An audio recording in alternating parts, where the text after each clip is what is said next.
Life కి స్వాగతం. మీ ఆరోగ్య నేస్తం. ఇది కేవలం సమాచారంగా మాత్రమే భావించండి. ఈ సమాచారం ఆధారంగా ఆరోగ్య సమస్యలకు సంబంధించిన నిర్ణయాలు తీసుకోవద్దు. అందుకోసం వైద్య నిపుణులను సంప్రదించండి. చాలా మంది సార్ ఫుల్గా అసలు లాగిచ్చేస్తారు భోజనాలు, వాళ్ళు ఏం చేయరు కానీ చాలా సన్నగా ఉంటారు. అవును, అది ఒక వన్ ఆఫ్ కేసు, ఒక అవుట్లయర్ అనుకోవాలా వాళ్ళని, లేక అంటే వాళ్ళ జెనెటిక్ మేకప్ అది అంతే. ఆ మేకప్ బట్టి వాళ్ళు తినేది ఇమీడియట్గా మెటబలైజ్ అయ్యి ఎనర్జీగా కన్వర్ట్ అవ్వడం వల్ల వాళ్ళకి లావ్ అయ్యే అవకాశాలు తక్కువ ఉంటుంది. కానీ ఆ పర్సంటేజ్ మీరు మొత్తం తక్కువ మంది చూస్తాం. కరెక్ట్. 100 మందిని తీసుకుంటే 50 మంది లేరు కదండి అలా. రైట్. చాలా మంది సన్నగా ఉన్న పొట్ట ఉండదు. సో ఆ కాన్స్టిట్యూషన్ వాళ్ళు తక్కువ మంది.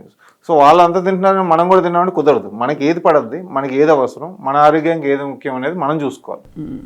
పక్కన చేస్తున్నాడు, పక్కన దూకేసాడని చెప్పి నూతిలో మనం ఆడికి ఈత వచ్చి మనకు రాకుండా దూకేస్తే మనం చనిపోతాం కదా. అవును. అలా మెటబాలిక్ సిండ్రోమ్ ఉంది అనడానికి BMI ఒకటి చెప్పారు.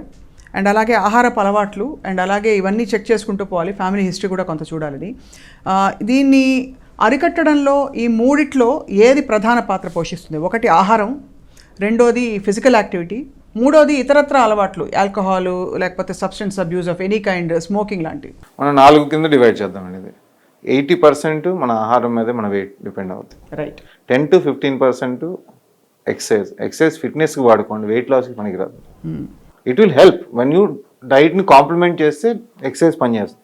ఓన్లీ ఎక్సర్సైజ్ చేసి మనం తినేసామంటే డెఫినెట్గా మళ్ళీ పెరిగిపోతాం. మూడోది స్లీప్, చాలా ఇంపార్టెంట్. ఇది చాలా మంది నమ్మిస్తారు. నాలుగోది మన స్ట్రెస్ హార్మోన్స్ రిలీజ్. స్ట్రెస్ ఎక్కువ ఉంటే కార్టిసోల్ రిలీజ్ అవుద్ది, డెఫినెట్గా వెయిట్ పెరుగుతాం, షుగర్ పెరుగుద్ది. ఆ స్ట్రెస్ రిలీజ్కి ఏం కావాలి? They are different ways. కొంతమంది వాకింగ్ చేస్తే స్ట్రెస్ రిలీజ్ ఉంటుంది, కొంతమంది గేమ్ ఆడితే స్ట్రెస్ రిలీఫ్ ఉంటుంది, కొంతమంది మెడిటేషన్ చేస్తే స్ట్రెస్ రిలీఫ్ ఉంటుంది. మీకు ఏది బెటర్గా ఉందో అది చేయండి. రైట్. అందరినీ ఒకటే చేయమని ఎవరు చెప్పకూడదు. కొంతమందికి ఎక్సర్సైజ్ బోరు, మెడిటేషన్ చేయండి. అది బోరు, గేమ్ ఆడండి, ఫుట్బాల్, షటిల్, ఇట్లాంటి high intensity games. That will help to give a good hormones. And కమ్యూనిటీలో మనం కలుస్తాం అందరితో. That it self will give a lot of stress relief.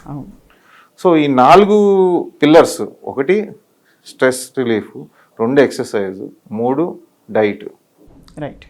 ఇవన్నీ చేస్తేనే మనం ముందుకెళ్ళడానికి అవకాశాలు ఉంటాయి. చాలా ఇన్ఫర్మేటివ్గా చెప్పారు. మీరు చెప్పిన మెడ మీద నల్ల మచ్చలుంటే అనే ఒక కొండగుర్తు అంటారు చూడండి, మనం దారి చెప్పేటప్పుడు పూర్వం అలా చెప్పారు.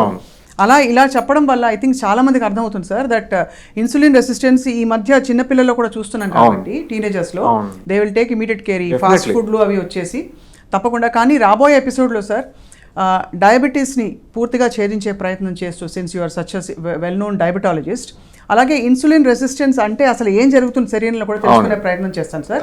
Thank you very much doctor Dilip Nandamuri గారు. ఇది కేవలం సమాచారంగా మాత్రమే భావించండి.